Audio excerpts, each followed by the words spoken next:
Hey everyone, Will from Project BRZ here. Today I'm going to be installing an OEM Audio Plus sound system into this car. Now I know originally with the project I said that sound wasn't going to be a focus, and I've already done a video with a minor speaker upgrade in the doors, but recently this car's actually become a daily driver for me. So some of you may not know, I actually did put the car up for sale a couple of months ago. I haven't really had a whole lot of interest in it, just through the channels that I've been advertising it. I haven't gone hard selling it or anything like that because I wasn't super keen on selling it. But yeah, I need this car as a daily driver now, so I've made a couple of little changes just to make it a little bit more comfortable. One of those is changing the coilovers to some custom valving MCA Reds, and I'll do a separate video on that at another time.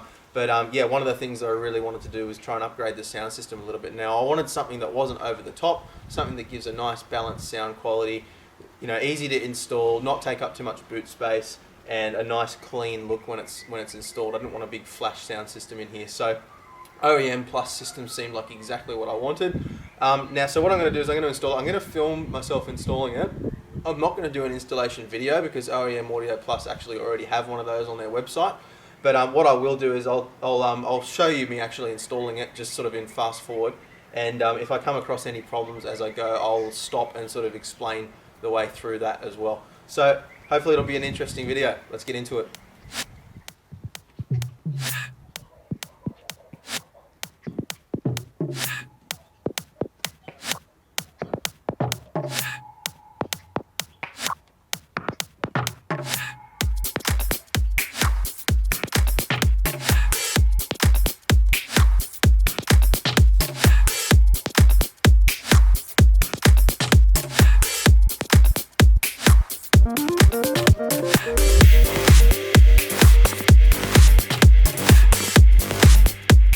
Okay, so I've just managed to finish installing the speakers in the dash here, and what I wanted to show you just quickly was how I did it, because it took me nearly an hour to get this grill out. And I know that sounds ridiculous, but I'm very, very cautious, and I don't like just pulling at things and risking breaking things, and I don't want to create rattles by stretching clips and things like that. So I was very, very cautious. Now, I've got this plastic pry tool that you can see here. Now, the problem was that this tool isn't really wide enough for the job. What you really need is something that's probably 2 to 3 times the thickness, about 1 inch thick. And what it is I'll show you a picture right now of where the clips are with it out, so you can see. But there's a clip here, a clip here, and then there's some sliders in there. So what happens is it pops up and then slides out. So I've seen a few videos of people trying to get it out, and they're trying to pull it upwards, and it doesn't really work that way. What you need to do is just slide your tool in right about here, and it should come out to about there. And then all you need to do is just gently pull down. Now the dash material is quite spongy, so you will see it depress quite a long way, but that's fine. It's not a problem. And if you just pry it down slowly, it'll pop up in the middle. You can get your thumb underneath it and then just pull it up, and it'll pop out here and pop out here, and then you can just slide it back. And that's how you pull that out. So once you know how to do it, it's really not difficult, but trying to locate the clips by feel is quite difficult. So hopefully that little bit of advice there will help you. Removing the door cards is really, really easy in this car. You actually, to do this installation, you don't need to pull it all the way out. So you don't need to disconnect your hand release for the door or anything like that. And yes, it's pretty straightforward. So all you need to do is just pop this little clip here. Then you undo the screw that's behind this thing. So you just pop that out with your plastic tool, pop it out, undo the screw. Then you take this plastic trim off here. So all you need to do is just pull on the bottom, it unclips, and then you just pop it out. Be very careful it doesn't snap here. So when you're pulling it, don't just pull it from here, pull it from there, and then pull it from here. Like, move up as you go, and it swings out and releases, and there's 2 screws underneath there. And then all you need to do is just pull the card away. All the little pop plastic clips will come out, and then the door folds out far enough that you can do the speaker. You may also find that you need to disconnect the plug for the light there as well. So I'll jump in and do that right now.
so the first thing I'm going to do now that I've finished installing the door speakers is disconnect the negative battery terminal.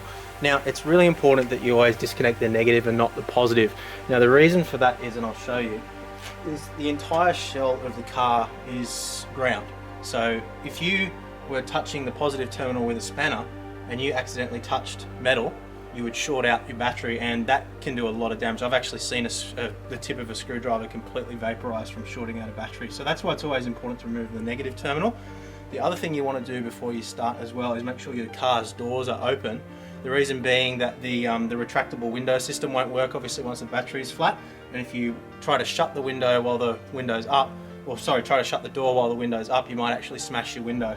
So I've opened both doors to retract the windows before I disconnect the battery. So let's do that now.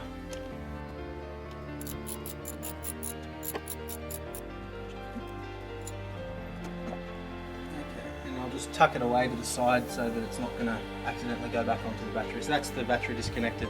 So now we can move on to removing the panels.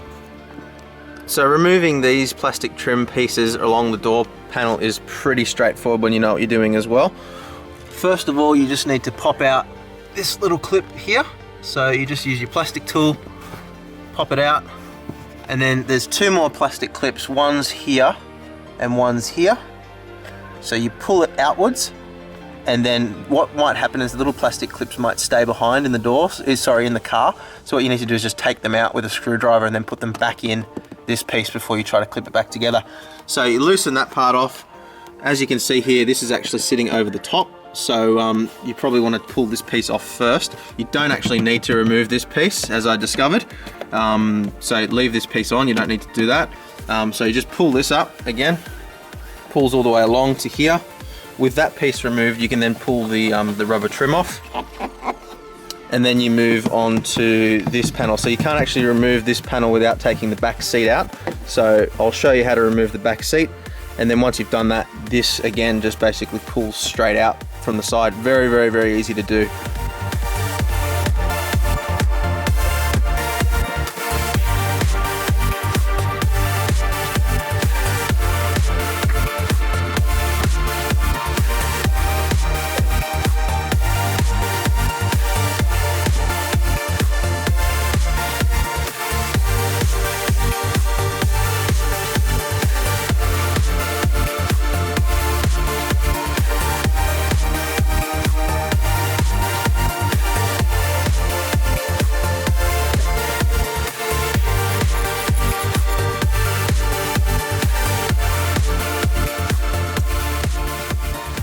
Alright, now it says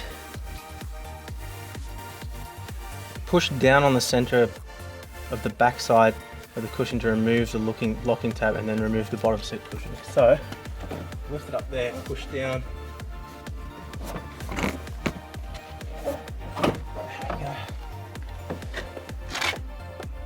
Two. Loosen it.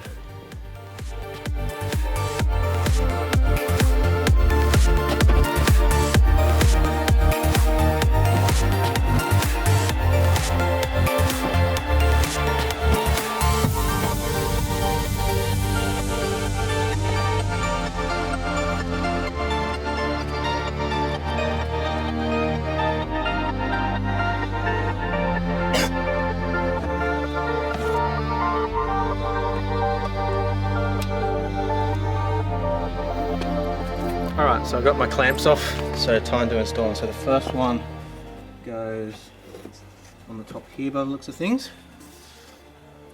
So that will just sit there.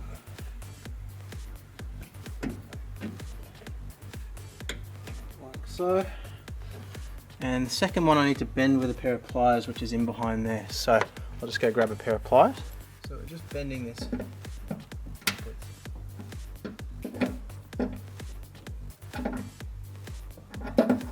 Flattening it out. That should hopefully do the trick. So you can see that's flattened out now, and then we just shove this thing on there like so. That's it. It's very straightforward. Alright, so that's done. Next page So run the quick sync harness amplifier connectors through the 1/2 inch slot and pass through one connector at a time. So we'll go and get that, and then we use the factory ground, which is a 10mm spanner again. So I've got my 10mm spanner. First thing we want to do is run these 2 connectors through the hole that we made. We'll do that first.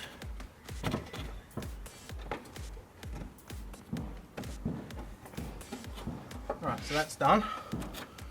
And then we need to use the factory ground up on the post up here to connect up our ground. So we'll do that next.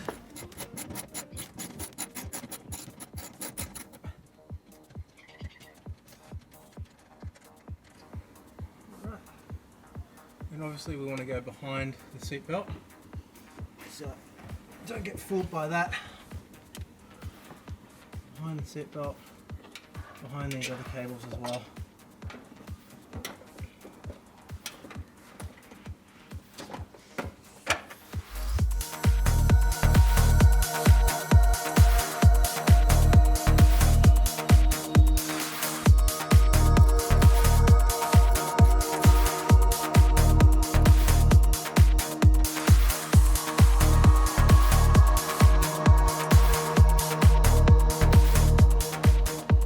So we want to just secure it with the factory wiring with the cable ties, so I'll do that quickly now as well. So the next step is to run the cable harness up to the front of the vehicle. So we want to secure it in the back here, make sure it's all tucked behind the seat belts and everything, and then continue on. So we want to start at the back, obviously, making sure we don't scratch the car. Go around behind the seat belt, feed everything through.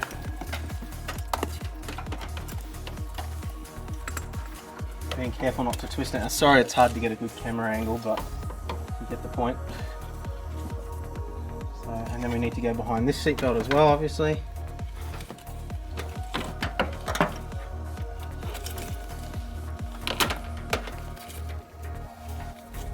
Okay. Alright, so I've just completed the installation of the cabling in the dash. Now I didn't film that part because you just can't see anything in there once my hands are in there, but if your hands don't look like this once you've finished, then you haven't done it right. It's pretty much impossible to not shred your hands to pieces while you're working in the dash. But anyway, that part's all done now, and what I've done is I've left everything loose just so that if there's anything wrong I can try and troubleshoot later on. So the next step now is to plug in the subwoofer into the boot.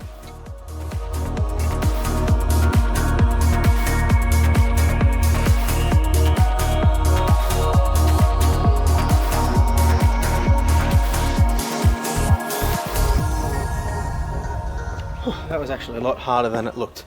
There's not much space to play with there, so it's definitely important to not tighten up all those cables before you've plugged everything in, otherwise you won't have enough wiggle room to get the cables in.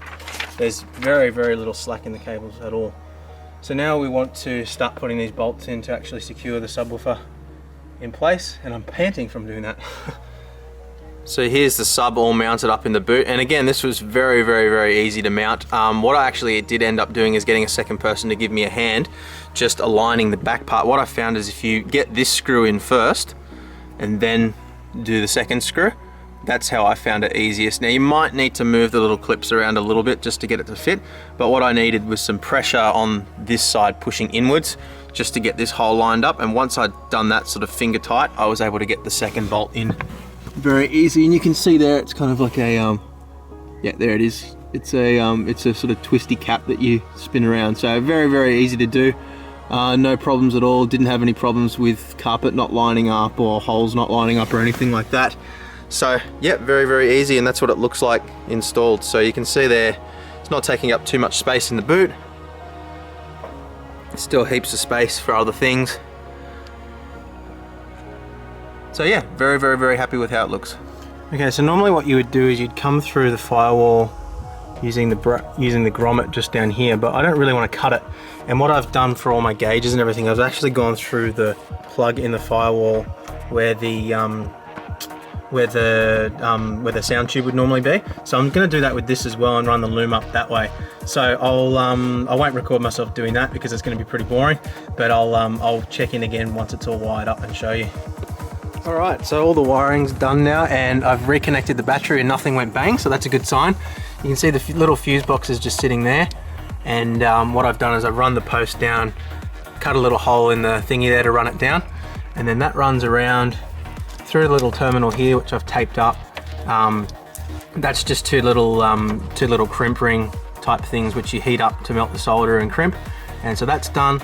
And then the wiring is just running up here. So now basically all I got to do is just tidy up all my wiring, make sure that that's all nice, and fire it up to make sure it all works.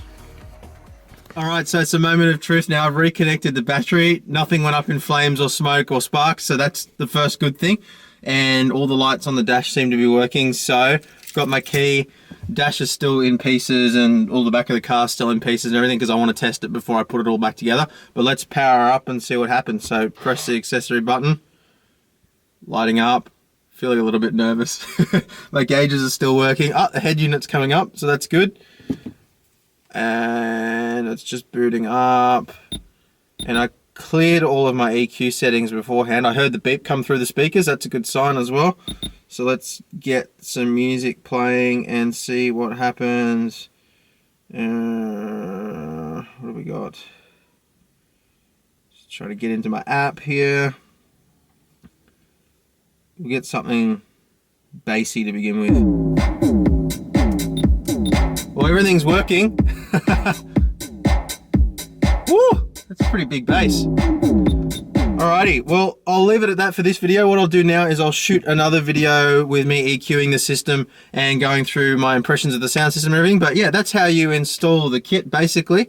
Yeah, I haven't got into great detail on the actual installation process because everything's covered on the OEM Plus website. They've actually got a great video that shows you how to do everything as well. But yeah, hopefully you found this video interesting. And yeah, look, overall impressions of the install, it's really easy to install this system. Everything's cut to the right length from factory and all that kind of thing. So there's no sort of tricks and hiccups that you might find if you're installing other aftermarket systems. I mean, I've probably done 150 car audio installations in my lifetime, and without exaggeration, every single time I've done one, there's been something that hasn't gone quite the way I expected it to, and I've had to run back to the shops to get a part, or I've ended up having to cut a piece out of the dash to make it fit or whatever. And even when I fitted the head unit in this car, I had problems with the factory brackets not fitting the double DIN factory size. So, you know, things like that. But with this system, I can honestly say there wasn't a single thing that didn't work exactly the way they said it would. Only problem I had was popping those vents out of the dash, or the speaker grills out of the dash, and that's just because I'm super cautious and I didn't want to sort of tear at it, and I also didn't really have the right tool for the job. But yeah, other than that, it was really simple. So I would definitely recommend it based on the installation, and hopefully my impressions of the sound system are good. So thank you very much for watching, and I'll see you next time.